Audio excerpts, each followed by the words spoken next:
High, আমি লাবণী। কেমন আছো তোমরা সবাই? আবার চলে এসেছি একটা টি শার্টের ভিডিও নিয়ে।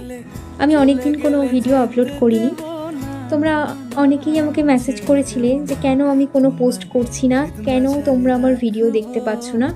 তো আমি যারা আমাকে পার্সোনালি মেসেজ করেছিল আমি তাদেরকে রিপ্লাই করেছিলাম যে আমি বেশ কিছুদিনের মধ্যে আবার ভিডিও পোস্ট করব। তো আজকে এই সুন্দর আর কিউট টি শার্টটা ছিল আমার অর্ডারের কাজ। একজন তার বয়ফ্রেন্ডের জন্য এই টি শার্টটা অর্ডার দিয়েছিল। দেখো, সে তার বয়ফ্রেন্ডের নামের ফার্স্ট লেটারটা আমাকে লিখে দিতে বলেছিল, আমি লিখে দিয়েছি। আর পুরো কাজটা করার পর টি শার্টটা আমার বেশ ভালোই লাগছিল। তোমরাও যদি তোমাদের পছন্দের মানুষের জন্য এরকম সুন্দর আর কিউট টি শার্ট নিতে চাও, অবশ্যই আমাকে ইনবক্স করতে পারো। যে কোনো সাইজ অ্যাভেলেবেল পাবে, আর তোমরা তোমাদের পছন্দ মতো কালার কাস্টমাইজ করাতে পারবে। তোমরা কেউ জানাতে ভুলো না কিন্তু।